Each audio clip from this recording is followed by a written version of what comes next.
Good morning, everyone, and welcome to the 12-12-24 meeting of the Memphis and Shelby County Land Use Control Board.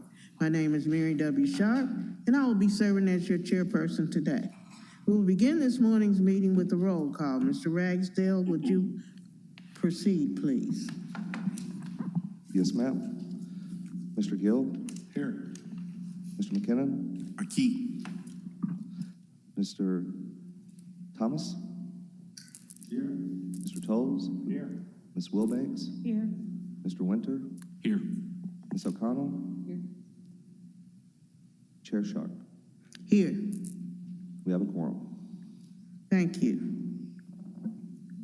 I would like to remind you that copies of today's agenda are located at the right front podium if you need them. If you wish to be a speaker on any case that is on today's agenda, please fill out an attendance speaker's card located at the front podiums. Once you have filled out the card, please bring it up front and hand it to one of our DPD staff members located at the left podium. When that agenda item is called, you will be given an opportunity to speak. At this point, I would like to read our conflict of interest statement. The adopted policy of the Land Use Control Board requires that any member of the board recuse himself or herself from any participation in the discussion or voting on any matter on the meeting's agenda in which he or she may have direct or indirect personal interest. The member shall vacate his or her seat during deliberation on any matter from which they have recused themselves. An abstention may substitute for recusal for the purposes of maintaining a quorum. I would like to now get approval of our minutes from the last meeting. May I have a motion, please? Move to approve. Okay, do I hear a second? Second. Okay, is there any discussion? Is there any discussion? Hearing none, I assume we're ready to vote. All in favor say aye. Aye. Those opposed, nay. Motion carries. Thank you. Mr. Ragsdale, may I please get a secretary's report for the month and an explanation of today's procedures? Thank you, Madam Chair. I don't have a secretary's report, but I do want to make a couple of announcements. We have 3 new planners who have joined our team, so you'll be seeing them presenting cases in the near future, probably. So I want to introduce Nabanita Nera is with us here, so and Justin Bateman, and we also have Travion Smith. He is not down here right now, but they are getting cases assigned. Actually, they got cases assigned yesterday, and they just joined us, so you'll be seeing them soon. So with that, I'll go into the procedure. Thank you. At the beginning of today's meeting, we will establish a consent agenda for those items where no one in the audience or on the board is requesting an individual public hearing. After the consent agenda is established and approved, we will move on to the regular agenda. For each case on the regular agenda, the DPD planner will give a presentation. This will be followed by the applicant's presentation and any testimony from others who support the application. The applicant and supporters will be given a total of 10 minutes. Following each speaker, the chair will ask the board members if they have any questions for that speaker. Next, the opposition will be given a total of 10 minutes to present their case. Following each speaker, the chair will ask the board members if they have any questions for that speaker. Finally, the applicant will then have a 3-minute rebuttal period under the same rules. Following all the presentations and after all parties have been heard, the chair will ask if the board members have any additional questions of anyone who spoke. Then the chair will close the public hearing portion of the case, entertain a motion on the matter, discuss, and then vote on the application. If an applicant or any speaker would like to be heard after the conclusion of the public hearing portion of the case, or if a board member wishes to hear additional testimony from any party for additional clarification, a motion will need to be made along with a second and then a 2/3 affirmative vote of the board is required to reopen the public hearing portion of the agenda item. If the public hearing is reopened, both the applicant and the opposition will be allowed an equal amount of time to provide additional testimony. After the additional comments, the board will close the public hearing portion of the case and deliberate and then take a final vote. Again, if any member of the audience wishes to provide testimony in support of or in opposition to a case, he or she will need to fill out a speaker's card. These are available at the front podium. Speaker's cards are not required of applicants since their names are already part of the record. Thank you, Mr. Ragsdale. The board is a supporter of community involvement, and we welcome neighborhood comments and feedback. We are respectful of the fact that many of you have taken off work or adjusted your schedules to be here today, and we ask that your comments please be made within the time frame allowed. If there are multiple speakers, please try not to be repetitive so as to make the most of your side's 10-minute time allotment. Lastly, I'd like to ask you to silence your cell phones so as not to interrupt or disturb anyone during today's proceedings. With our procedures now explained, I would like to introduce to my right Ms. Lisa Wilbanks, who will be this morning's consent agenda chairperson. Ms. Wilbanks will read items 1 through 17 as a consent agenda. Once the consent agenda is read, if you wish to discuss one of these items individually, please come forward and give us the item number, and we will pull that case. We will then vote on the remaining consent agenda items as one vote, and following the vote, we will hear the cases that were pulled individually. Ms. Wilbanks, would you please proceed? Yes, ma'am. Item number 1 has been withdrawn. Item number 2 has been dropped. Item number 5, case S 2024-030 in North Memphis. The request is a 26-lot residential major re-subdivision for townhomes located at 190 Chelsea Avenue. Staff recommendation is approval with conditions. Item number 6, case SUP 2024-037 in North Memphis. The request is a special use permit to allow used car sales located at 2554 North Watkins Street. Staff recommendation is hold for 1 month. Item number 8, case SUP 2024-041 in South Memphis. The request is a special use permit to allow vehicle service in the Goldsmiths Regional Shopping Center CP located at 0 Elvis Presley. Staff recommendation is hold for 1 month. Item number 9, case MJR 2024-048 in Raleigh. The request is a site plan review for additional storage expansion located at 2010 Sycamore View Road. Staff recommendation is approval with conditions. Item number 10, case MJR 2024-049CO in unincorporated Shelby County. The request is a site plan review for a multifamily development within the Cordova Club PD located at 0 Appling Road on the east side of Appling Road, north of Cordova Club Drive. Staff recommendation is a hold. Item number 11, case MJR 2024-050 in Core City.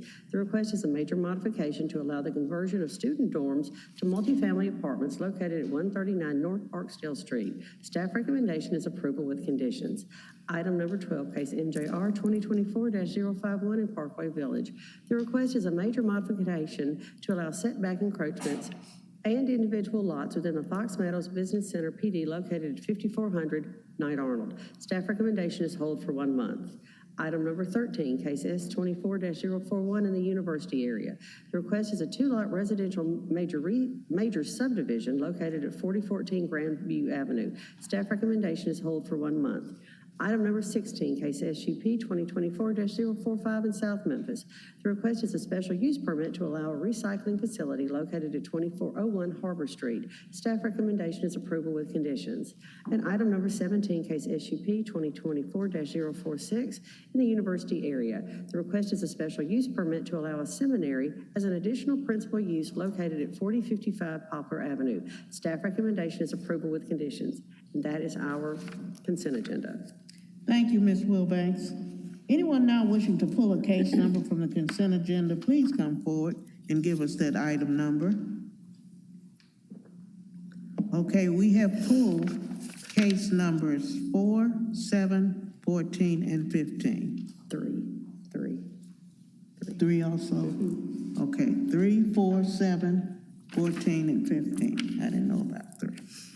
Okay, the items on the consent agenda will now be voted on with one vote, subject to the recommendation of DPD. If the consent agenda is approved, only items number 3, 4, 7, 14, and 15 will have full independent public hearings. By voting on the consent agenda, each board member is affirming that he or she has read the staff report and agrees with its findings, and where applicable, its recommended conditions. Can I get a motion, please? Move to approve item number 5, case S 2024-030. Item number 6, case SUP 2024-037 as a hold. Item number 8, case SUP 2024-041 as a hold. Item number 9, case MJR 2024-048. Item number 10, case MJR 2024-049CO as a hold. Item number 11, case MJR 2024-050. Item number 12, case NJR 2024-051 is a hold. Item number 13, case S 2024-041 is a hold. Item number 16, case SUP 2024-045. And item number 17, case SUP 2024-046. Thank you. Do I hear a second? Second. Is there any discussion? Is there any discussion about the consent agenda? Okay, hearing none, I assume we're ready to vote. All in favor say aye. Aye. Those opposed, nay. Motion carries. Thank you. Now we're ready to go to the regular agenda, where to my left is Mr. Brown Gill, and he will be calling off the case numbers and introducing the cases. Item number 3, SUP 2024-031 Parkway Village. Okay, with the applicant, please come forward. Introduce yourself. Item number 3. I don't know if our applicant is present. This was the same we had last month, so we will push it to the end of the agenda, try to get in touch with them and see if they will be able to make it. And if not, we'll have to hold. So. Item number 4, PD 2024-017 Jackson North. Item number 4, applicant, please come forward. And if there's any opposition, can you introduce yourself, please, name and address, and then we'll hear the case. Thank you. Good morning. My name is Mike Davis. I'm with Reeves Farms, 6800 Poplar Avenue. Thank you. Is there any opposition? Okay, we're ready to hear the case.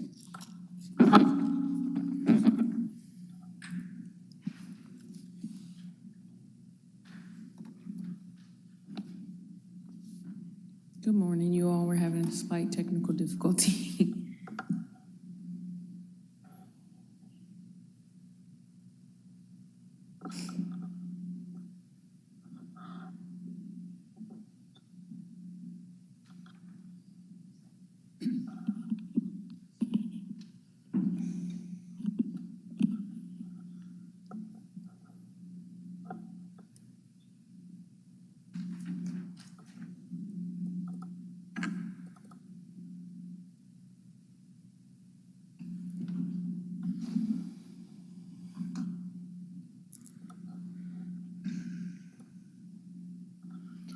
I'm Alexis Longstreet with the DPD, and I'll be presenting on case PD 2024-017, located at 3763 Jackson Avenue. This case is a request for a plan development to allow wholesale retail business.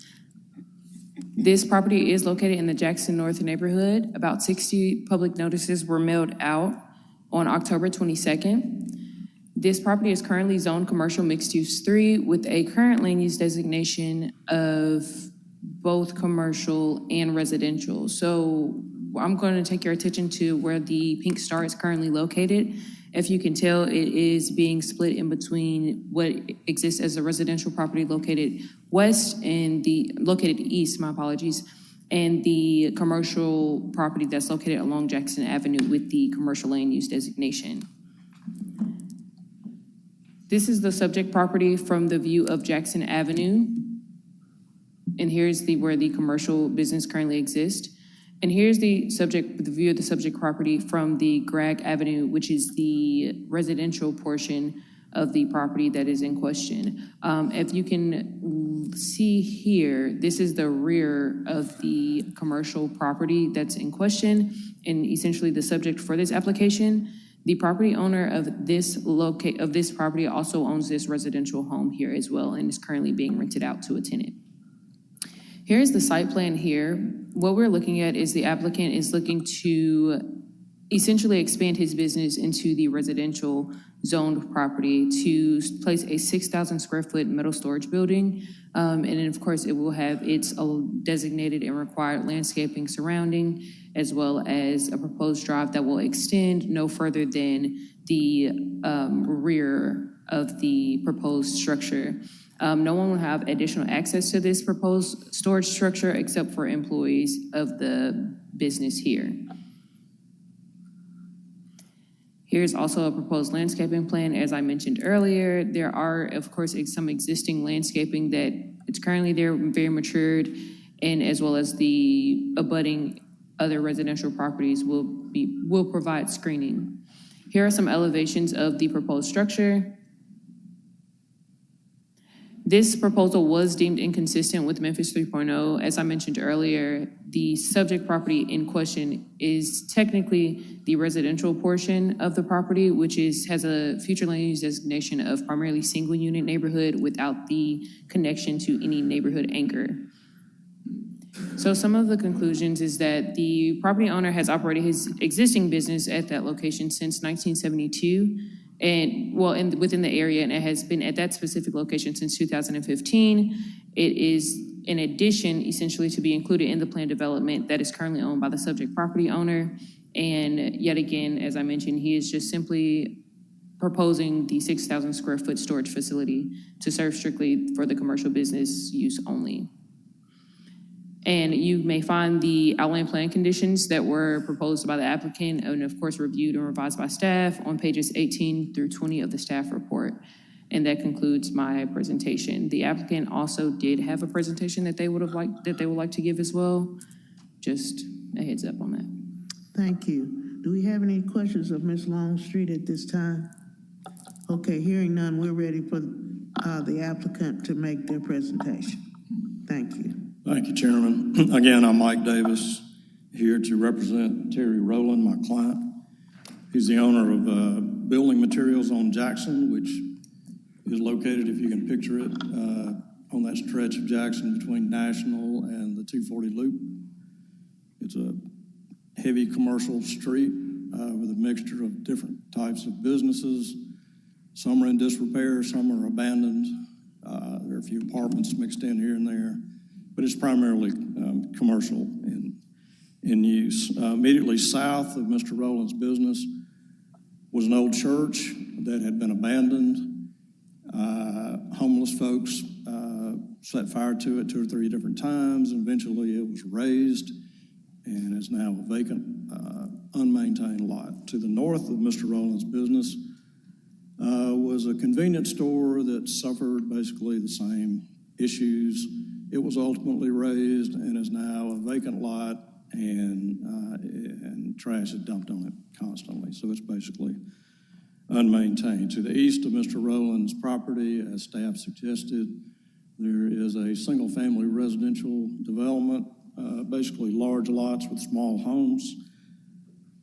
Mr. Rowland owns the first lot immediately east of his existing building. It does have an existing structure on it. He rents that house to a man who basically oversees his properties during off hours, so he provides a valuable service. Mr. Rowland came to us wanting to add a 6,000 square foot single-story storage facility to help him consolidate his inventory and continue to grow his business. He also wanted to save the home, so we told him the only way to do that would be to apply for a plan development, which would allow the application to be conditioned so that any potential detrimental effects to the neighborhood could be handled through conditioning and buffering and whatnot. So we developed a plan where we tuck the new building as close to the old building as possible, leaving the remainder of the single-family development, or single-family lot is basically untouched. As you can see, it's tree covered. Those are mature trees. The site is flat. It won't require a lot of grading.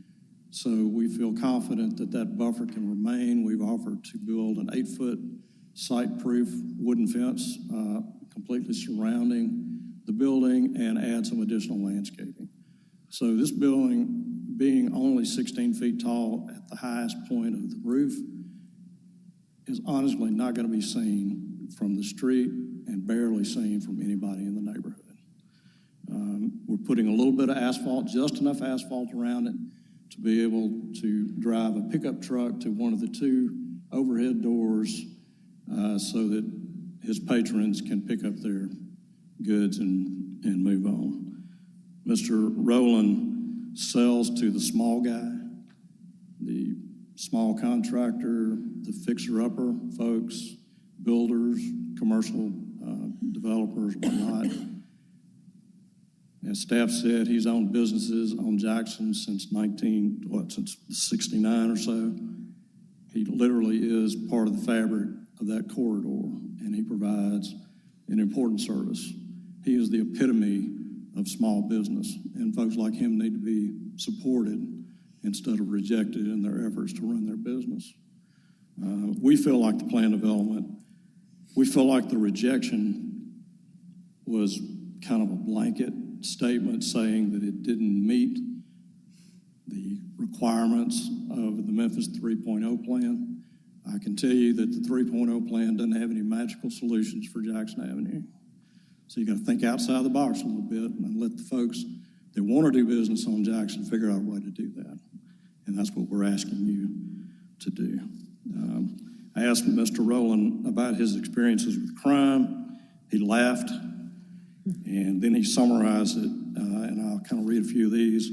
At this location, he's been broken into 15 to 20 times. He's had 2 trailers stolen. He's had rocks thrown through the windows in the front door. And there's this. There was a shot fired through the window in one of the offices that barely missed one of his employees. So this is not an easy area to do business in, and yet Mr. Rowland wants to carry forward. And I would appreciate this body allowing him to do such. We're in agreement with the conditions put forth by the staff, many of which we wrote.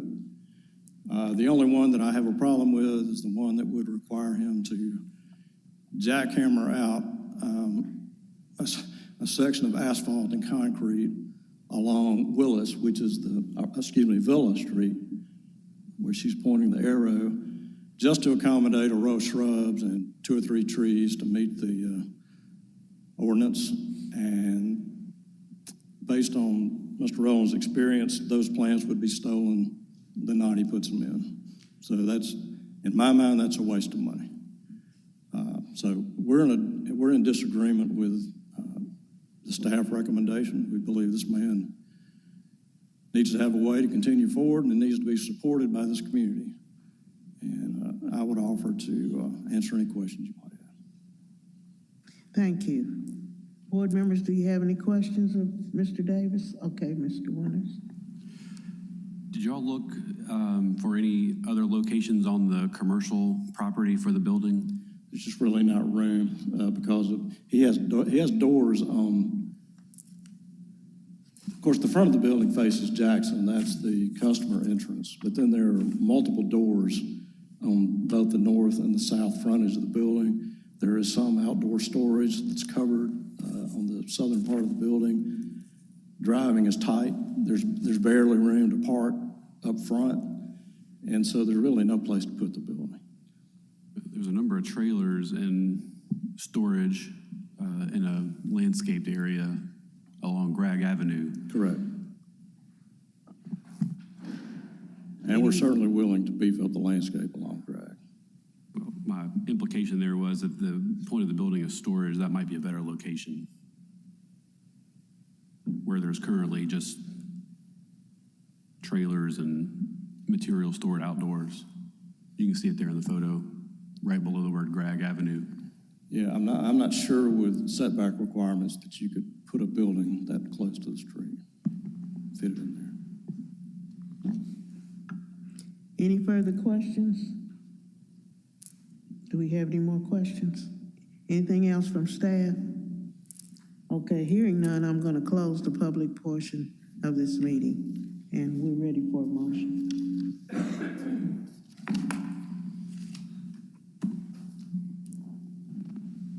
Motion to approve PD 2024-017, Jackson North. Okay, we have a motion. We have a second. Is there any further discussion amongst our board members?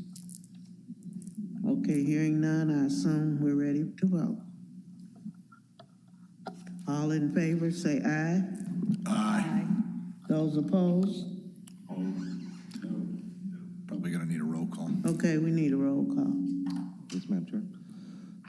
Mr. Gill? Yes. Mr. McKinnon? Yes. Mr. Norman? No. Ms. O'Connell? Mr. Thomas? No. Mr. Tolles? Yes. Ms. Wilbanks? Yes. Mr. Winter? No. Chair Sharp? No. 5 yes and 4 no. Motion carries. Okay. Thank you. Ready for number 7. Item number 7, SUP 2024-040, Core City. Special use permit to allow commercial parking lot, 60 North Second. Is the applicant present? For number 7, we need you to come up and give us your name and address. Applicant and/or representative.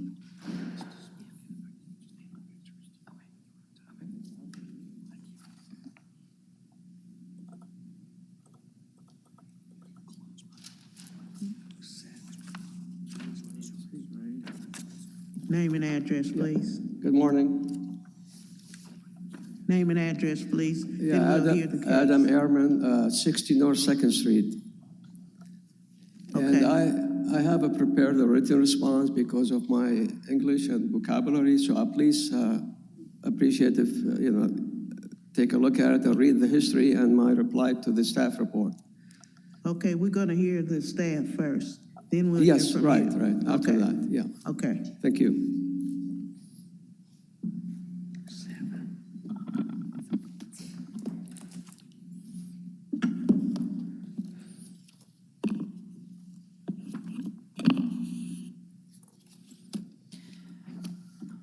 I'm Alexis Longstreet, back before you all again to present a special use permit 2024-040, located at 60 North 2nd Street. This is a special use permit to allow a commercial parking lot. This is located in the Core City neighborhood, not too far from here.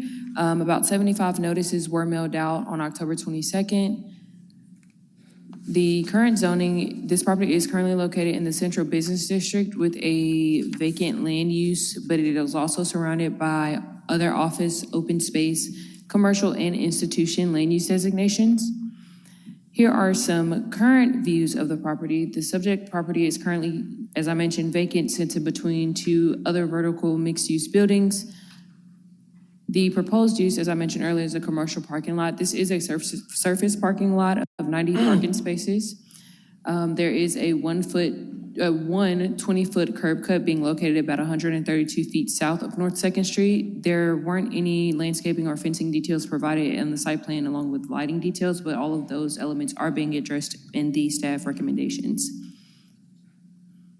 This proposal was deemed inconsistent with the Memphis 3.0 future land use designation.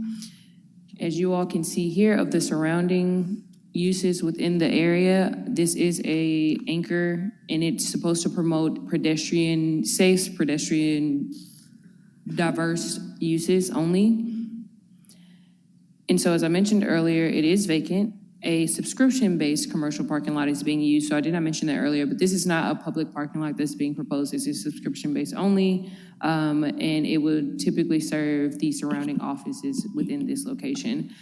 There were 2 letters of opposition received, one from a neighbor and as well as one from DMC regarding the nature of the commercial parking lot being proposed within a more so just a notorious historical area. The CBD zoning is intended to promote the vertical mixed uses, so residential and non-residential, so typically office, non-residential, commercial, retail on the ground floor, and then some sort of residential on the second floors. And then a surface parking lot is contrary to this, as there aren't any elements to support the vertical mixed use being proposed at this time. And so as I mentioned earlier, those lighting details and landscaping details were being addressed in the staff recommendations. And so a lighting plan is going to be required of the applicant, as well as a landscaping and screening plan will be provided, and as well as it must follow the design standards set out in UDC section 4.5.5. And then any access control devices such as gates, card readers, or Guardhouses, monitoring boxes shall also follow the design standards set out in UDC section 4.4.8. And that concludes my presentation. Thank you. Do we have any questions of Ms. Longstreet? Okay, hearing none, we're ready for you to make your presentation. I got my responses, please. How can I?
I have a question for the applicant. Your English sounded pretty good. I'm sorry? Your English sounded pretty good. You don't want to communicate anything to us? Well, I do, but I have a cold that I'm recovering from, and my throat is really wet right now. And I work for aviation industry, so my hearing is not perfect. So I'd rather write it down for you gentlemen to save you time and trouble understanding me, and me try to communicate to you, because English is not my first language, you can tell. But I try my best, and I think the best way to do it is put it in writing, put all my concern. So I have to read. Put it in writing, put all my concern in there, and my reply to the report, because I could forget things. So I want to make sure I present myself efficiently, 100% to you, ladies and gentlemen, to look up my case.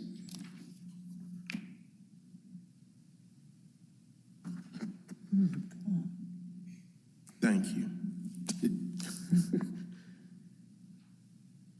Just a quick question. I agree with you about the two self-storage facilities that have been built downtown. I do worry about that absorption, that those probably need to be absorbed before building a new facility. How many square feet was the facility that you had?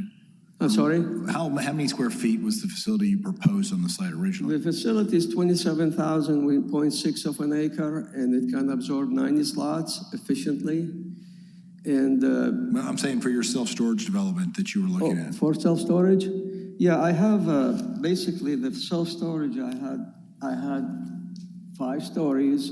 How many square feet was it? Square feet, 83,000 net.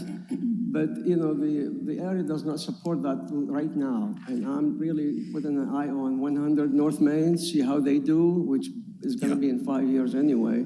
I agree with you that there may not be enough depth of demand there. For Exactly, self-storage. and there is 2 facilities being built. One is on the Greyhound. I know building. both the facilities Yes, you're talking and one about. is Lucky Yes. Storage just opened. So I'm putting this on hold for now. I don't want to have a $15 million mortgage and no income to This support. would be paid for parking? I'm sorry? This would be paid for parking for these 90 spaces? The parking will be by subscription. It's paid for, but it's not public. It's not people coming in and out, so it would not be nuisance, It will be mostly surrounding building, and I list on the back page the people who are interested in leasing spots from me, and it's going to be like 20 or to 30 slots So each one of them, and they all showed up at the meeting, and they all show very much interest, and they want to sign up, for so many slots.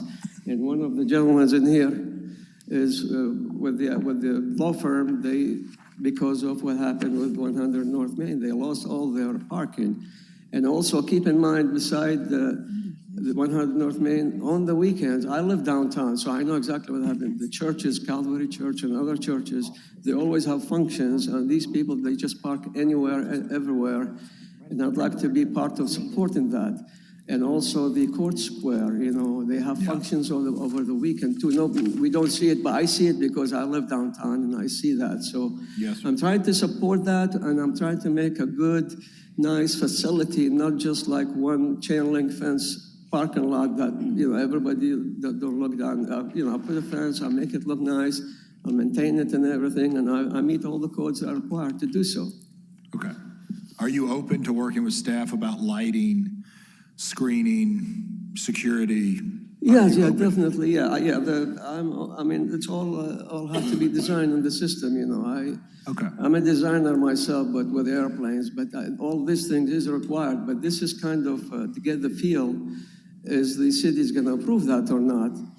But with the, like I said, with the economy the way it is, and the saturation of people is not there to support any vertical use, you know. I agree with 3.0, 100%, and where I came from, it's all vertical, you know, but right now, downtown Memphis cannot support what I'm trying to do vertically. Yes, sir. Thank you. We have Mr. Winters. I have a question. I just want to make sure I understand. I'm sorry, if you can speak up, please. Sure. So I just want to make sure I understand your request is a near-term goal to put a parking lot in, but your long-term goal is to do a 5-story self-storage facility. Is that correct? Yes, exactly. At a certain stage, I felt the safest way to do it is just to make the lot, and I can always build vertical. But for now, I don't want to make a mistake of making something vertical, regardless of this, of any other project. And then the environment at Memphis area does not support me. And I said, okay, well, the best thing to do is then go back to square one, because this lot, it used to be a parking structure. I demolished it a long time ago. It was not supported. It was not efficient. It was done for big Cadillacs and Delta 88s, Oldsmobile, things like that. So I tore it down in the intent of making something nice for the city, for myself and the city, but for now, the economy cannot support that. So I have a completed design. I've been working on it for 4 years, and I got to the point, you know, talking to the bank and consultant and all that, and there's 2 things being built, 2 storage facilities. I don't want to, like I said, end up with a huge building that cannot support itself, you know. So I said, well, in the meantime, let me just do this, and I'll wait to see what happened with 100 North Main. If anything can come up, it will entice me to build a vertical, any other project, I'll do it. So let me ask a follow-up question, especially relevant to the discussion that you and Mr. Brown were just having. Did you consider any other uses for this parcel aside from self-storage? Like, why did you decide on self-storage? Is that a need in this area? Why not something else? Well, self-storage is my kind of experience. I have one facility that I ran in Chattanooga, and I really have very successful. And right now, the trend is self-storage everywhere, but unfortunately, there's oversupply.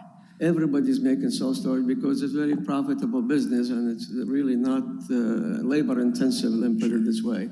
So I said, well, let me do a self-storage to do that. But I did it and complete the design and everything, but it economically it's not going to work for me. You know, it will foreclose or whatever. So the alternative may be a parking structure in the future. You know, if there is a demand. So right now I'm feeling the surrounding building, and I'm trying to see what's going to happen with 100 North Main.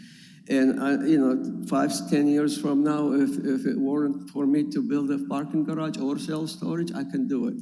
But in the meantime, the safest thing to do and to get out of the blight deal, you know, I have to make something nice to generate income for myself and the city, and, you know, employment, and support the surrounding building, which is really, we want to keep them in here. You don't want them dilute going back to East Memphis, things like that. I would love to keep all the attorneys and, you know, and the office people. Well, and I appreciate you making some investments to reduce blight. Those are all great things. Did you consider any other uses, such as office or mixed use or multifamily? In this location, really, it cannot support that. I used to own the building next to it. It was 47 Jefferson. And I played with it as an apartment, as an office. It just does not really jive because there is no demand. Everybody else is doing other things to other buildings. So I sold the building. And I said, well, I'm going to invest the money from the building into this lot, which basically that's why I came up with the idea of doing self-storage or some other project that works, that really there is demand for it. But, talking to the city and the Chamber of Commerce and DMC, they really don't have guidelines and they don't have any incentive what works in this area. I mean, they gave me a parking study, and the parking study says, yeah, there is need, but there is a demand for it and things like that. But how much, what the volume, do they have any incentive? They have nothing. So there is no guides really for me to understand. Even I've been here more than 20 years and living downtown, I want to make the right decision. And for me, this will be the right decision at the moment because it's a lot. It's an asphalt lot. You can dig it out. You can do whatever you want to do with it in the future. It's not a solid structure that you're going to spend a lot of money to demo and do something else. So that's what I said. That would be ideal fit for me. Thank you. Thank you, sir. Anybody else? And we have two people that want to speak in support, but are there any more questions of him right now? Okay, we have a David Harris and a Josh Lawhead. If you would come up and give us your name and address, and then give us your partner. Okay. Well, I don't think we necessarily count the questions. Okay.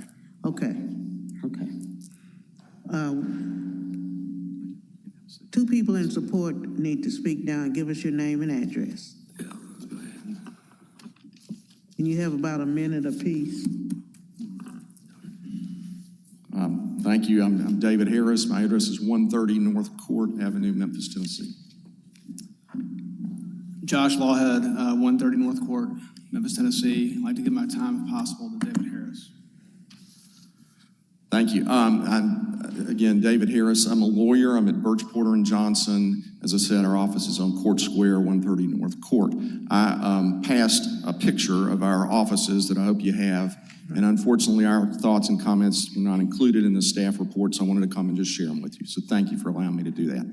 I've been a lawyer at Birch Porter and Johnson for more than 40 years. I've had the blessing and the curse of being responsible for these buildings. We have two buildings that are on the National Register of Historic Places, built in the 1890s.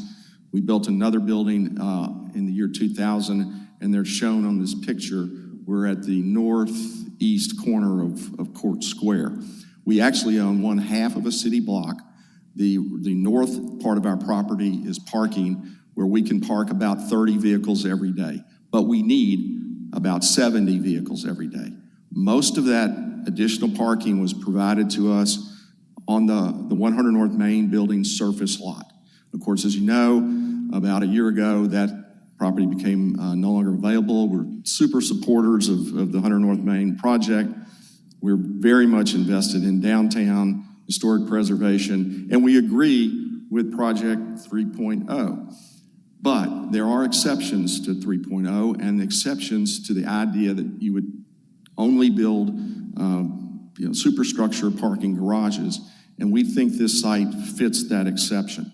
The demand that we have for about 40 spaces is today, every day. We need those spaces. The new Aloft Hotel needs spaces. Most recently, this site was used as support for the construction of the Aloft Hotel, but that's ended, and so now is the opportunity to put the rest of that blighted piece of dirt, as Mr. Airman said, into good condition and use. The suggestion that this would be a detriment to the neighborhood is really why I'm here. We absolutely disagree with that. To take this property and put it into good condition, have it landscaped, and make it available to us and others, and not just the hotel and us, but as he mentioned, Calvary or events in Court Square, would be a valuable addition to our neighborhood and very supportive to the business that we operate every day. I don't want to take more time than you allow me, but I want to answer any question that any of y'all have.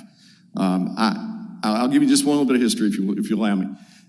This site used to be a Union prison, and it was deplorable, and it was torn down, and it was ultimately replaced by a parking garage, as Mr. Airman mentioned. And 40 years ago, I parked in that parking garage, and it was structurally obsolete for today's vehicles.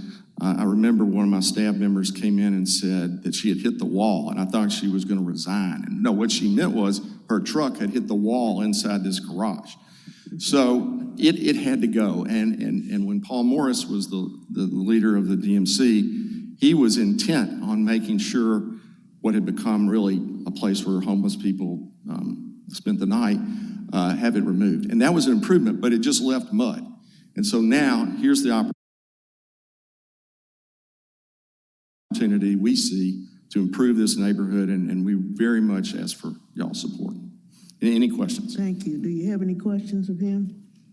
I did. Any questions? Okay. Yes, sir. Would you tell me your name again? David Harris. Mr. Harris. Yes, sir. Are you the attorney for Mr. Harris? No, and I want to make that clear. I'm a neighbor. We're across the street neighbor. And if you look at the picture just real quickly, you can see our buildings. Did you get that, Mr. Norman? I have it. Good. And I want you to note that when you look at the picture that I provided you, there are 2 cars parked on 2nd Street. Do you see those? There are actually 5 parking spaces on the street there, but it is incorrect to say that there is parking on 2nd Street. All along Court Square, there is no parking allowed. There is no parking allowed in front of our building. There's a loading zone. And when you go to Court Square Apartments, they have a loading zone and I think 3 parking places. Very, very minimal. So back to your question. I wasn't questioning what you were No, saying. I know, but I took the chance to throw that in. Mr. Ehrman quoted that he did not have time to send it to his attorney. And Yeah, he was trying to I'm not, qualify we're if not you were that his, we're attorney. not his legal counsel. And I guess my I am all follow-up those things, but I'm just a neighbor. My follow-up would be, I guess, to Mr. Ehrman then, have you now had time to send this to your attorney and has he looked it over? Or have they looked it over? No, I have not. I took the liberty to answer in the short term. Can we make sure and get the comments on the mic? You want to say something?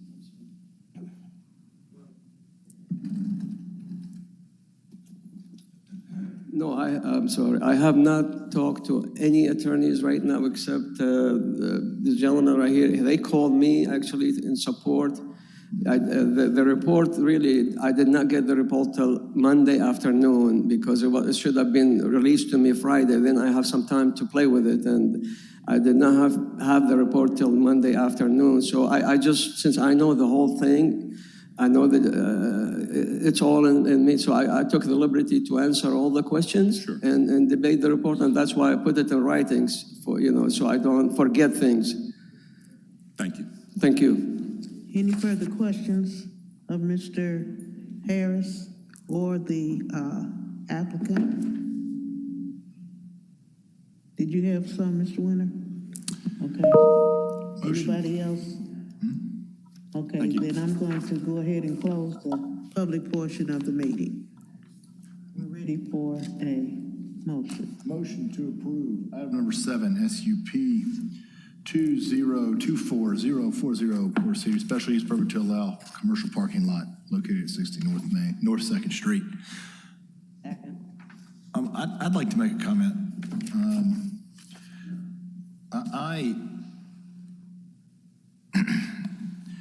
There are not many uses that will work downtown for this site, in my opinion. He can't build office. There's no demand for office downtown. I've been in the business 22 years. Office rates downtown have been $18 gross for that 22 years. They've never increased. No one's building an office building downtown. No one's building an office building in this whole city or county anytime soon. So office is off the table. You could say multifamily is a use that might work on the site, but he's not a multifamily developer. I agree with him about his assessment of the self-storage market. There's not enough people downtown for what Gabe Velasquez is building at the railroad, at the Greyhound, and the Lucky self-storage that he already mentioned, that hasn't been able to absorb the people that are downtown. The people that work downtown, the few that still are working downtown, have to drive downtown to work there. They don't live there. And they need places to park. And to me, this is a great use for a lot that is not being utilized at all right now.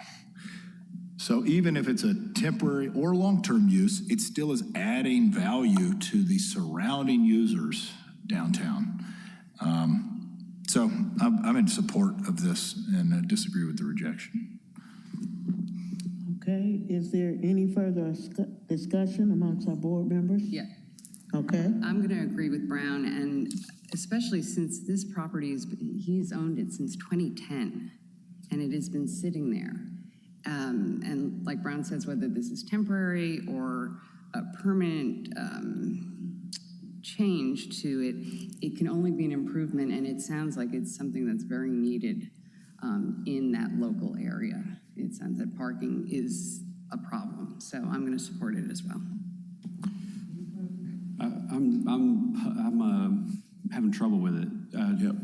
Because it is, I understand the need to, one, get some income coming in, I get that, and there is obviously a need, but I do agree with staff's position that long-term, the goal is density and verticality. So I'm really struggling with those two things, but I agree, it's obviously better than nothing, and there is a need, as the neighbors have expressed.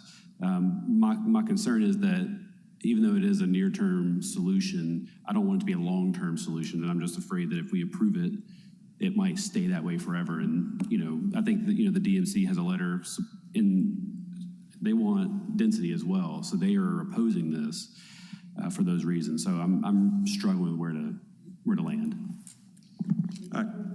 I also have a comment. I think that we undermine the integrity of the work and of the UDC and the 3.0 plan by continuing to make compromise and fragmentation. It was a big plan that was put together with a long view, and it was not going to be accomplished overnight. And so when we continue to make compromise and alternative use to recover, capital from improvement and make possible temporary use of a facility or a space, we're not looking at the long game of what we want to see for our city. And I think it somewhat also undermines the work of the recommendations that are brought before us. And so I have trouble with it as well, and I think I would be inclined to reject. anybody else? Yes. I would say that to create a parking lot that could be built on in the future addresses current need, but if the market conditions go where it makes sense to build a building, no one's going to keep a parking lot there if they could build a multi-story building and be profitable. So why leave something derelict when it has use today, but that doesn't discount future use should the demand arise? Any further comments, Mr. Thomas? I don't think we have anything in the conditions that say he could not build vertically or anything. There's nothing. Is it that discounts him from future building? Is it? Okay. Sorry, Mr. Thomas, go ahead. I was wondering when your name changed to Thomas. My question would be to the gentleman, could we, I know you said subscription, but could we do something for our citizens? Because parking is scarce. I think I know that area, and you just made the case that there are very few parking spots. I understand for your law firm, but what could we do where the general public could park there? I mean, you still have to pay. Is that possible? Are you asking me a question? Yes, I am. Okay. Well, that's my only question. Could we open it up for the general public as well? I mean, it's just a question if this is approved. In order for him to say something, then we have to vote to open the public portion. And I don't want to do that. That's just my concern there. Could it be for, I guess from an economic point of view, if I owned it, if I knew I had all of the parking spots secured up where I'd get paid, but I'm always trying to look out for the general public because I know when people drive downtown, it's difficult to find parking spots. So that's just my thought. Thank you. Okay, anybody else?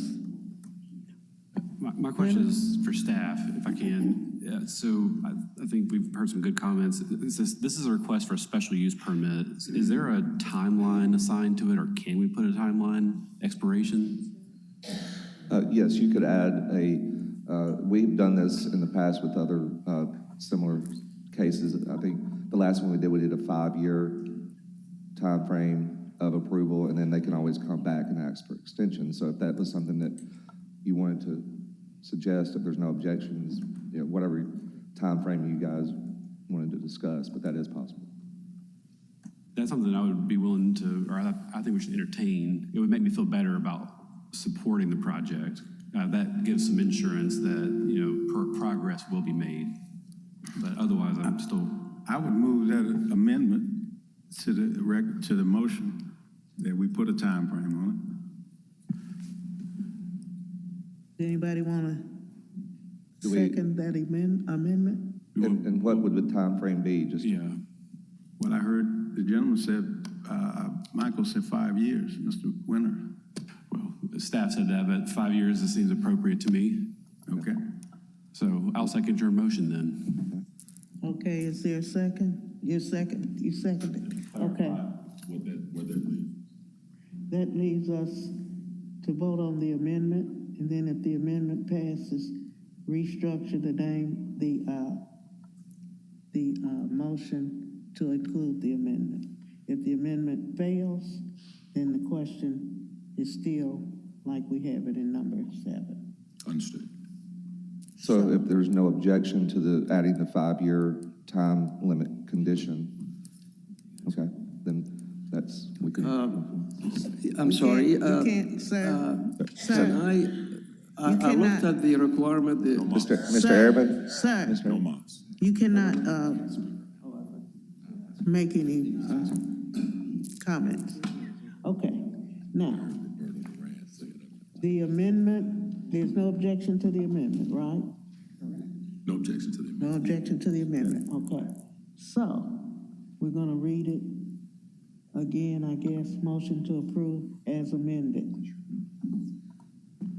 Motion to approve item 7, SUP 2024-040 as amended. We have a second. Any further discussion? Are you sure? Okay, hearing none, I assume we're ready to vote. Do you want to do it individually? Sure. Okay. Okay. Mr. Thomas? Aye. Mr. Norman? Aye. Mr. McKinnon? Mr. Gill? Aye. Ms. O'Connell? Yes. Mr. Tolles? Aye. Mr. Winter? Ms. Wilbanks? Yes. Chair Sharp? Yes, Motion carries. motion carries. Thank you. We are ready for, has number 3 come in yet? Don't think so. They are here, but I think that we can go ahead We'll and go on. hold it to the Okay, end. because they weren't, okay. Item number 14, SUP 2024-039 Parkway Village Special Use Permit to allow a gas station located 2730 South Mendenhall. And here, please come up and introduce yourself, give us your name and address, then we'll hear the case.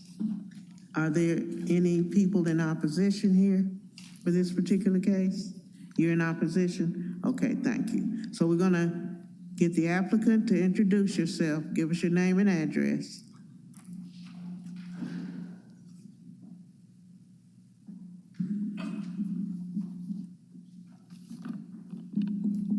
Good morning, Eric A. Robinson, 3264 Sarah Zen Circle, Memphis, Tennessee, 38125, and the company is Berry Properties Incorporated.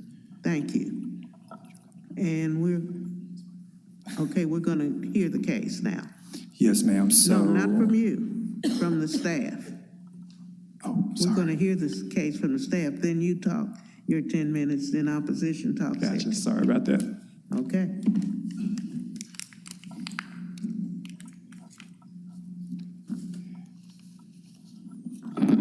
Apologies, I'm trying to get it to open.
Mr. Secretary, we may need to move on to the next case.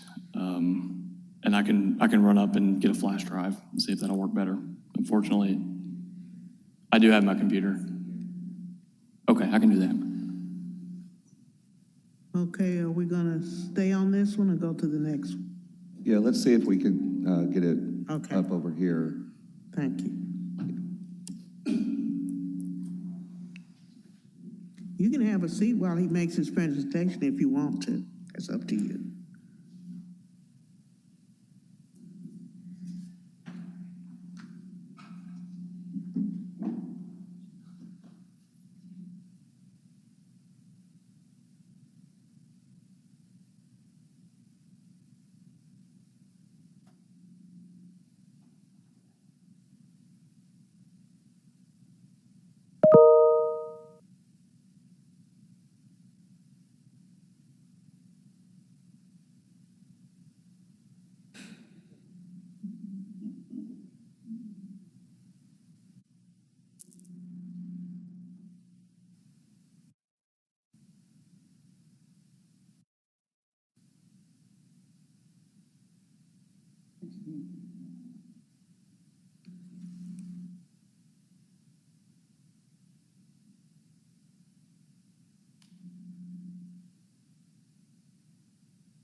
Okay, sorry about the delay on that. Thanks for your patience. This is Nicholas Wardrop with the Division of Planning and Development, presenting on case number SUP 2024-39. This is at 2730 South Mendenhall, and the request is a convenience store with gas sales, a gas station. So a little background on this. This is a former Hertz rent-a-car facility. You can see an aerial there. What we're talking about here is the parking lot in particular. So about a year ago, we approved a subdivision to basically get the existing building and the parking lot onto separate lots so that the parking lot could be redeveloped. And so we're talking about this lot here on the left, Lot 4A, the former Hertz parking lot. So here's their site plan. I'll get into it here in a minute, but there's a general idea. They're proposing a typical gas station.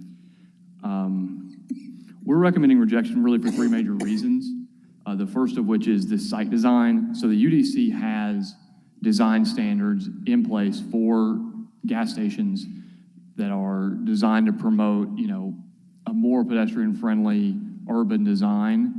And of course, the SUP process can let them out of those standards, but in particular with this property, we feel it's important to strictly enforce those standards. The second major reason are ecological concerns. You can see page 19 for comments from our Office of Sustainability and Resilience, but the gist is that this is identified as a hydrologically sensitive area, an aquifer recharge zone. And so we really should be discouraging maybe development period, but especially, areas with polluting potential such as gas stations. And then finally, inconsistency with Memphis 3.0. This area has a designated low-intensity commercial future land use, and gas stations would be more appropriate in high-intensity commercial. So here's a location map. We're in Southeast Memphis. And here's some photos of the site. So the Hertz has been out of business, I believe, about 2 years now, but this is what it looked like in 2022.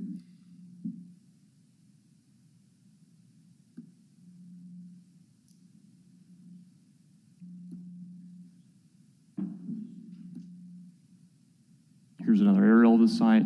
One thing I want to call your attention to is the site's proximity to a lot of multifamily uses. So here's their site plan. Again, staff's really number one concern is the site design, especially when you're talking about a place that is, especially this far east, that is in proximity to so many dense multifamily uses.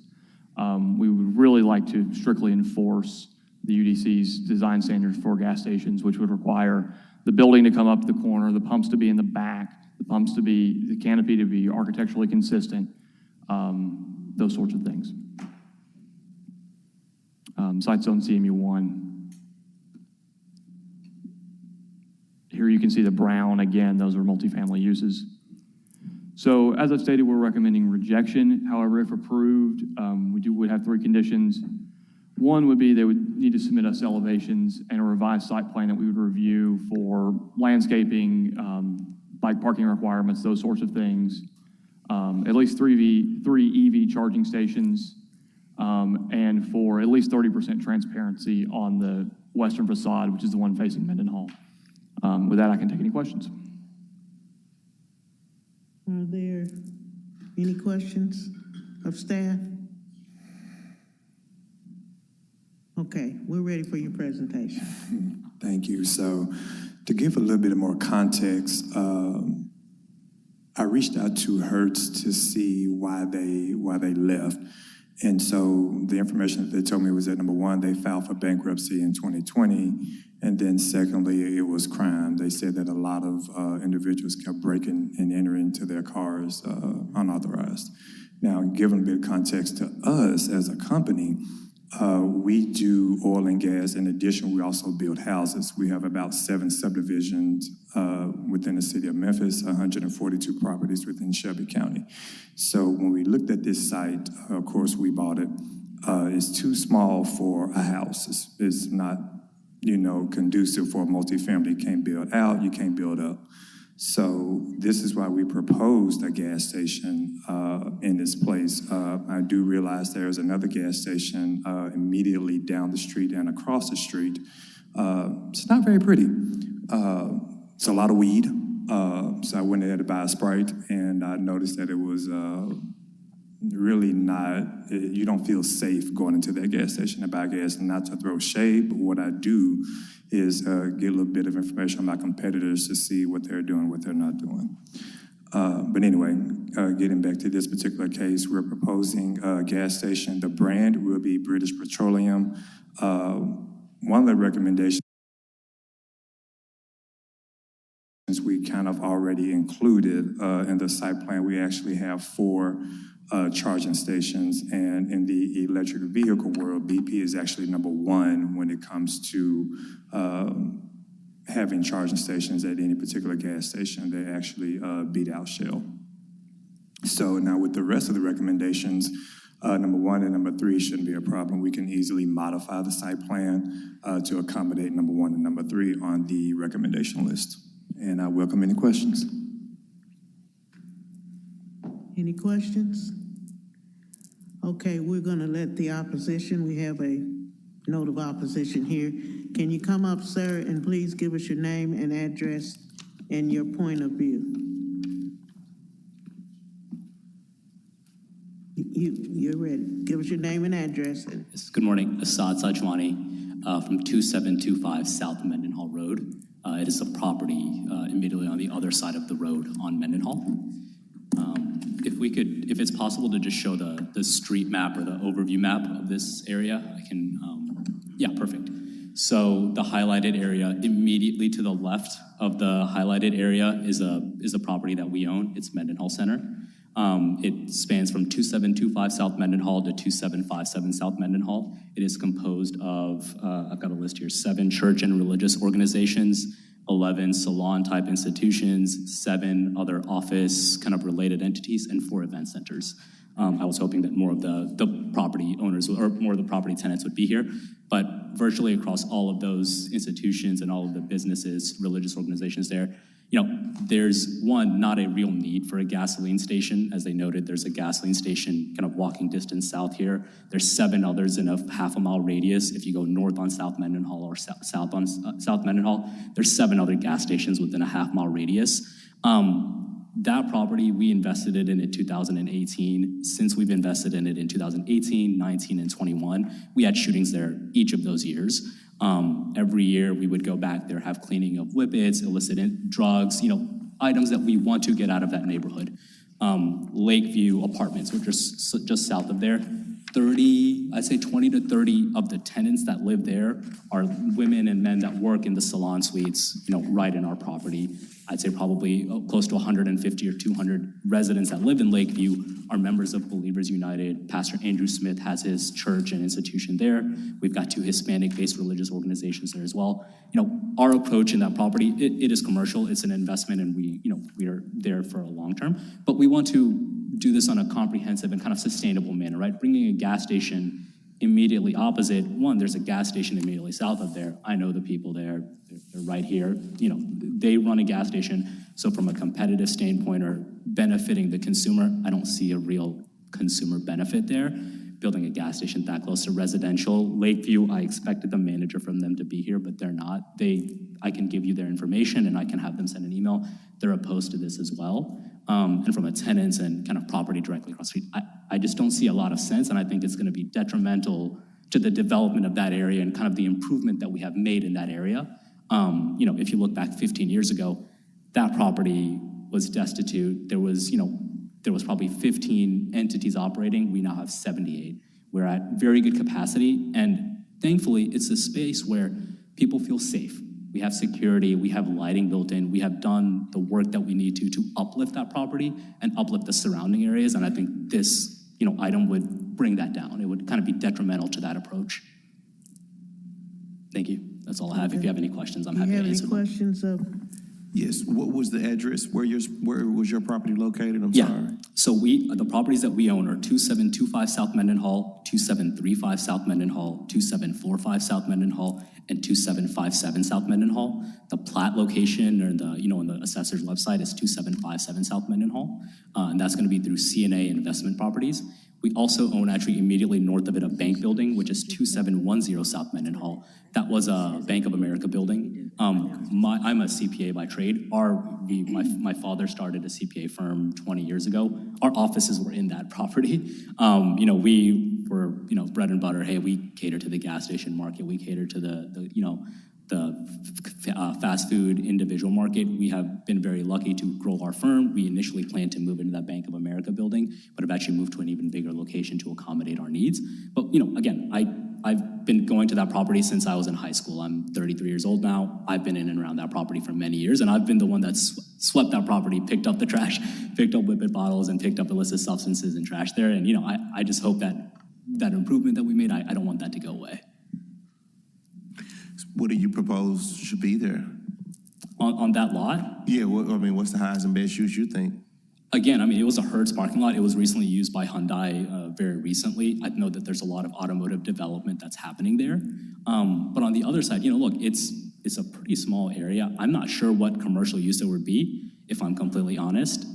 I just think that from a gas station perspective, it doesn't seem like it's a very logical thing, right? Gas stations traditionally, the key items that a gas station sells, and I thankfully have a little bit of insight, it's going to be tobacco-related products, perfectly fine, beer and alcohol, now with the rise of the CBD and hemp licenses, those kind of instances, and then more small consumables, right? Perfectly fine in that area, but ultimately, because you have a lot of, other stores that are selling those same items, I don't know if that's necessary there. I would assume that, hey, an event center, if I could have that property, I'd put an event center there in probably 6 months and be good to go. Right across the street, you can kind of see Circle Blue. It says Aspire Event Center. If you go further back, there's Red Diamond Event Center. There's a church there. I'll tell you this. I'm at 96% capacity. I have one suite that's empty, and I have calls every day. So I'd love to get an access to that property and build something there. Again, the unfortunate part is it's so limited that the ability to have an event center, you need parking. That's why our property has been very successful. And that's why when that property, I didn't know it came for sale. If it would have, I would have done my best to get it because that Hertz building could be an event center and all that parking could be used for event parking, right? But now they're taking a compressed parking lot, compressing it even more to fit, it just seems like you're splitting it up and now trying to get the best out of a limited space. It's very hard to accommodate in a small space, a larger approach. Thank you. You're welcome. Thank you. Anybody else? Any further questions? Okay, well, the applicant can come back and offer their rebuttals, and you have more than 3 minutes because you didn't take your 10. But you're welcome to make further conversation and or rebut what he's saying. Yes, sure, absolutely. So what I failed to mention is security. So did a little bit of research. Memphis Police Department is not offering SkyCop cameras anymore. And so we are either going to use one of two options. Number one, buy a similar SkyCop camera from one of the two companies that offer them. That's going to be roughly $10,000. Or the second option is that we can invest in our own security system and then link it up to Office of Real-Time Crime Center to where they can monitor it from wherever they are. So what that means is that they'll have access to our cameras 24/7. So if there's a crime, they don't have to ask us. Permission is already given up front, and so they can go in, get evidence as needed, and then, hopefully catch who have committed the crime. So outside of that, this part of the city is not a lot of investment. Many moons ago, Lexus of Memphis used to be across the street, and they later moved to Ridgeway. Outside of that, I've seen the area go down, and then go down some more. And so we were trying to see what other uses this site could be that were profitable. Because even though we're a business, we're very philanthropic, we do have to make a profit. So with that being said, the gas station is best fit. We do know that there is a gas station, a few of them actually, around the corner.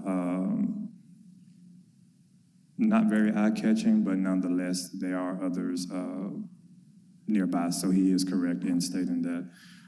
Outside of that, I welcome any questions, comments, but that is all I have. Yes. Okay, go ahead. Yes, sir. Thank you for your interest in this area. I'm quite familiar with this area, and you are right. It's a bad situation, and I would hate. I just don't see where a convenience store or gas station will uplift this community. I hear you 100%. Yes, and I know what elements come with that, and I'm sure you agree with us with that part. But I hope you could come up with another use, because I would have to vote against having a gas station in this area. It just does not enhance this community. Mm-hmm. Thank you. Anyone else, Mr. Norman? Do you have other gas stations that you operate?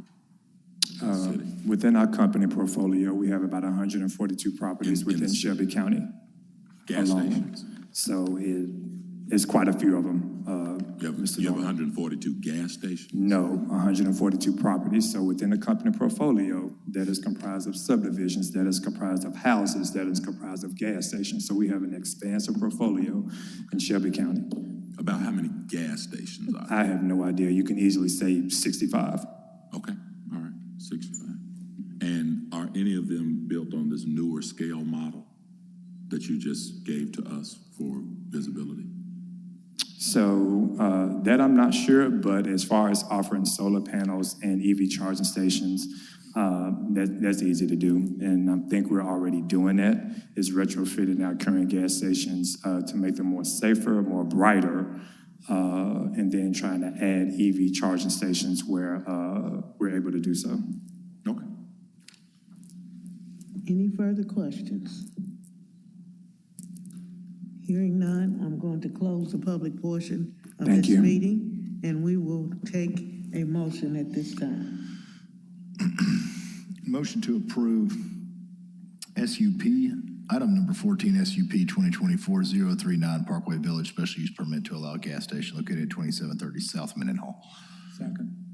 Okay, we have a motion, we have a second. Is there any discussion amongst our board members? Any discussion?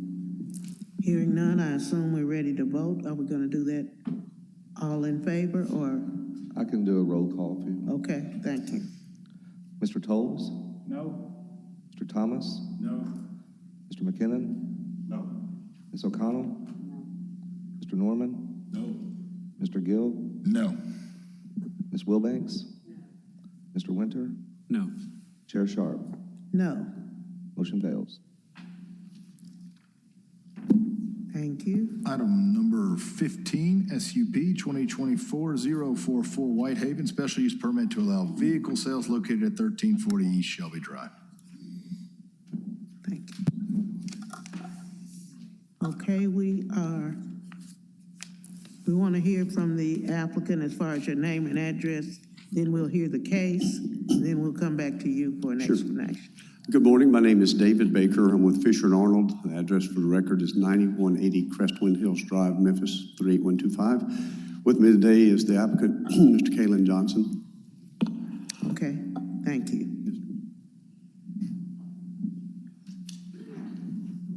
And Madam Chair, I think we're working through the technical difficulties right now, so let's see. We may have to present from over there again. Oh, okay.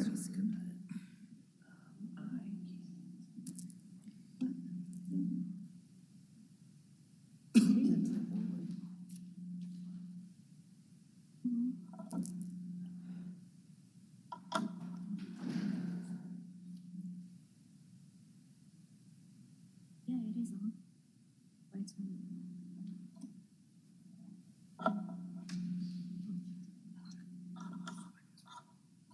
David Baker, let me see.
Good morning. This is Masana Stadnia with DPD.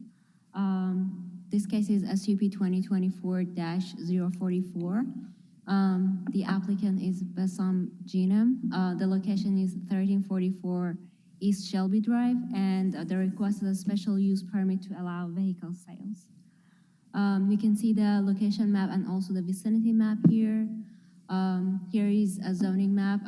This property is located with the CMU1 zoning district, and the land use is mostly includes the commercial.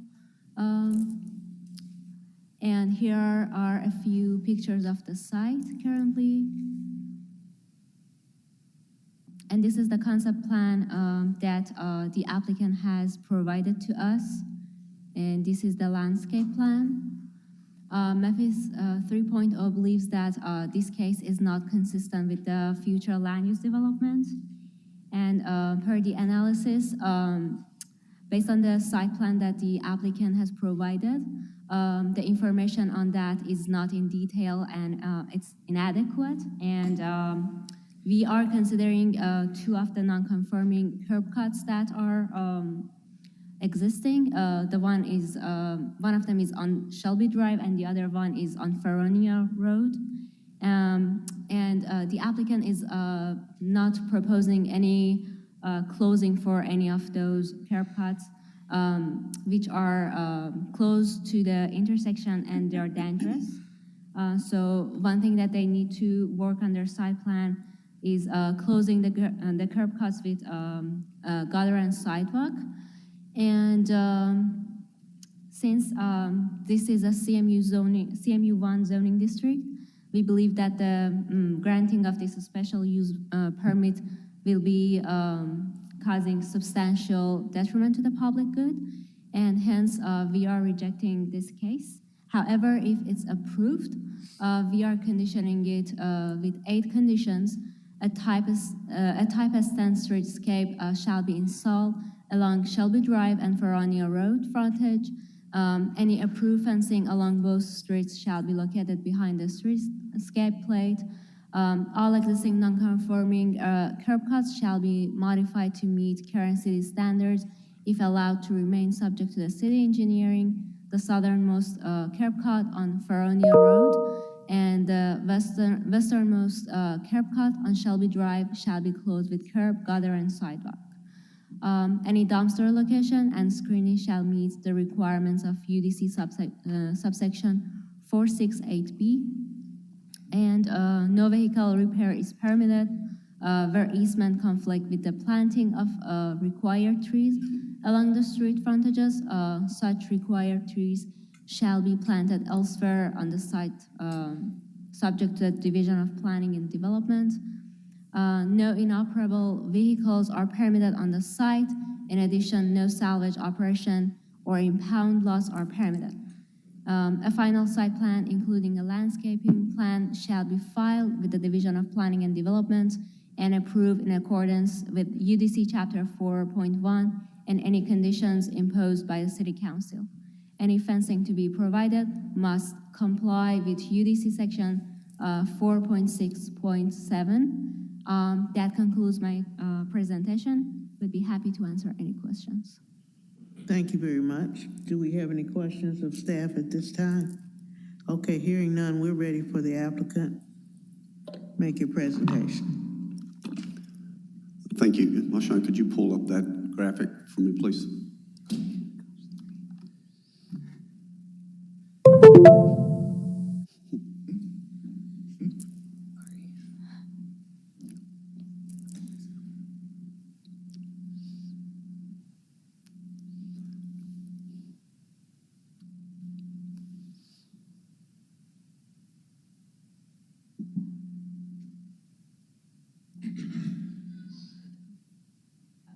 No file in there? Okay. Interesting. If you'd pull up the, like an aerial photograph, please.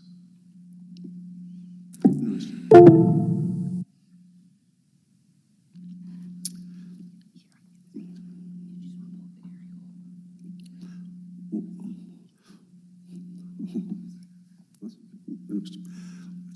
While we're looking or waiting for that to pull up, a few things in the justification of our request. One, I would like to take into consideration, or ask you all to take into consideration, the prior use of this facility. As recently as approximately 6 months ago, this was utilized as a auto rental facility. And so the introduction of vehicles being parked on the property is not something new that's being introduced into the neighborhood, and therefore don't feel like that will be a detriment or anything unusual in the community. Also, if you look at the overall larger context of the area, we are across from the Southland Mall, adjacent to the Southbrook Mall, Whitehaven Community Center that has been renamed and utilized for that. These are major retail centers that have national chains, Hibbett's, City Gear, other businesses within those that are you drive to. That's not necessarily a walkable pedestrian type area within the community.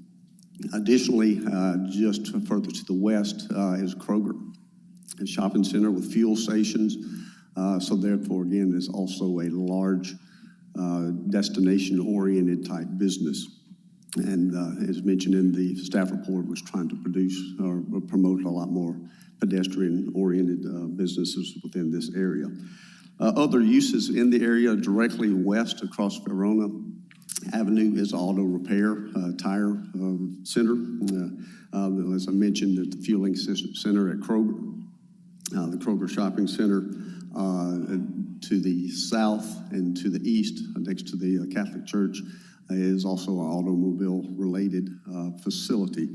So our proposal, we feel, is in comparison or in harmony with the development within the community.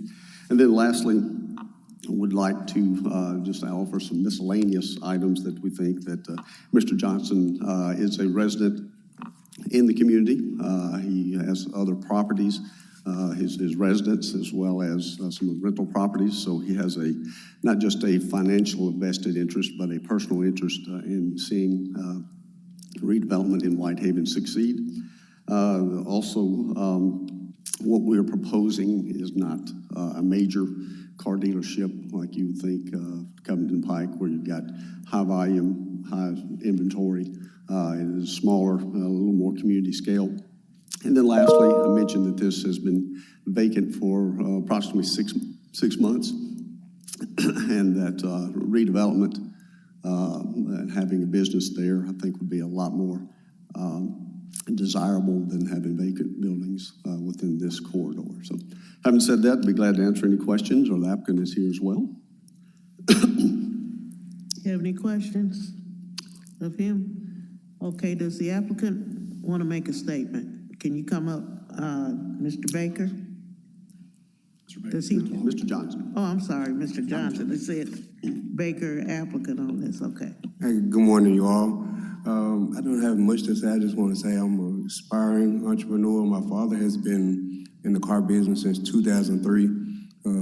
His location is currently on 3rd Street, 4549 South 3rd.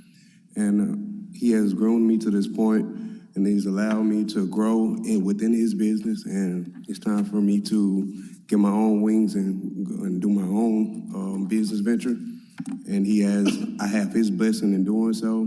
And I live in the community, like he said. I just purchased a home in Whitehaven. I do have a rental property in Whitehaven as well. Grew up in Whitehaven all my life. I just want to keep my business and everything in Whitehaven and continue to see that grow. Thank you. Can you give me your name and address, because I assumed that this was you since it said applicant. Can you give us your My name is Kalen Johnson. Address. My home address, 1751 Whitman Road. Okay. Any questions? Okay. Several questions for Ms. Johnson. Ms. Johnson, thank you, and I appreciate your aspirations and all that you said. Will your business consist of sales and service, or just sales? Well, it will consist of sales. Okay. Yes, So there won't be any return of cars to be worked on, oil changes, things of that effect, just simply sales? Sales, yes, sir. Okay. And is there a particular target of scale of your automobiles? Is it a high-end, type space, or just used cars in general? It's used cars in general, but I mostly provide cars for the average working class man. I don't really have vehicles more than, I say, $8,000 as far as total. Okay. Yes, sir. Will you require people to finance through you, or will they finance separately? Well, the goal is to get to being able to finance through secondary lenders. But to start, I will not be doing any secondary lending because I won't have the capital to do so just yet. You have to buy certain type of vehicles, mileage and year, until I can build up enough capital for that to fully stock my inventory with those type of vehicles. It will be buy here, pay here until I can grow into that type of business. Okay. Thank you. Any questions, Mr. Thomas? Okay, my question to you, the existing structure, will you be modifying it, or renovating it, beautifying it? Because I know what structure's there now. Mm-hmm. No, sir, there's an existing business that it will be sharing, but we are proposing landscape modifications, and we submitted a landscape plan, but we'll continue to work with the staff to address all those comments and conditions, and then, yes, be making improvements to the site with the signage, landscaping, and things like that. Yes, sir. And you just said a word that's interesting. You said sharing. Maybe I missed that in the presentation. You will be sharing this building with another business? There's an existing business currently operating on the eastern portion of the building. Yes, sir. And what do they do? That is a check cashing. Check cashing. Yes, sir. Yeah. Anyone? That is the existing business, not affiliated with ours. Anybody else? Anyone else have any more questions? Okay, hearing none, I'm going to close the public portion of this meeting and ask for the motion, please. Motion to approve item number 15, SUP 2024-044 Whitehaven, special use permit to allow vehicle sales located at 1340 East Shelby Drive. Okay, we have a motion. We have a second. Is there any discussion amongst our board members? Additional comment, and that is, while I'm very inspired by the efforts that Mr. Johnson is making in this particular area, and then the use that already exists, there's a social implication and rationale when we begin to look at 3.0 and reforming the codes, that we weren't just looking at improving streets, structures, and visibility. We looked at the impact of quality of life. And that concern for me with a check cashing place in that type of facility and the impact that it has on individuals in poverty, title loan places, check cashing places, et cetera, combined in this space presents a dilemma. If that were something that Mr. Johnson would be willing to look at possibly and say what could be done to modify or reconsider, I would have a more favorable approach. But there are social implications that happen with these things, and not your intent or not the intent of the business owner, but the mere combination of a high interest money lender in a space where a person needs a vehicle, that they would be more inclined to make a bad decision to sign a 20% or 15% document to pay back and paying more interest than the car is worth if it was an $8,000 car. And so there are more layers to this for me than just the physical part of it. Thank you. Anyone else? But if I understand it correctly, the check cashing exists already. It's Yes, not, it's up- yes, so it's there. that is there regardless. Okay. Anyone else? I would just piggyback on your statement. My objection is really just around the proliferation of car-oriented services and sales and state gas stations. We've seen it over and over again, and I think that 3.0 has certainly tried to deal with it. To me, parking is a different use than vehicle sales or gas stations or mechanic shops, which I think the planning staff has worked really hard to try to tamp down this constant proliferation of car-oriented uses. So that would be my reason for rejection. But at the same time, I think there is something to be said about like young entrepreneurs, working in Certainly. in their neighborhoods, and so they have a vested interest in making the business successful and caring more about the property than, say, a landlord who's from out of state. So I think there's something to be weighed there. Much to be weighed, and I think that's why I'm hopeful that there could be some almost postponing of this matter to take another considerable look at it. Because you do want to see the spirit of entrepreneurship. You do want to see business growth. And you can't ignore, however, the things that we already know, that when we have these types of businesses, not yours, but the others that already exist, and then this type combined near it, it does create a social fallout.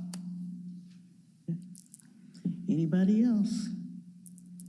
Okay. No further discussion. I assume we're ready to vote on the motion as presented. Are we going to have a separate vote? Yes, ma'am. Okay. Mr. McKenna? Mr. Gill? No. Mr. Norman? No. Ms. O'Connell? Mr. Thomas? No. Mr. Tolles? No. Mr. Winter? No. Ms. Wilbanks? No. Chair Sharp. No. Motion fails. Motion fails, I'm sorry. Thank you. Are we ready for number 3? The applicant actually was not present, and so that case, similar to item number 2, has already been held 3 times. So we will need to drop that case. So I'll note that is dropped in the minutes, and then we will be in touch with the applicant. And if they do, they'll have 90 days to provide any information to try to rectify that, or else it will just be. Okay, so number 3 was the recommendation was approval, but they wanted to talk about it?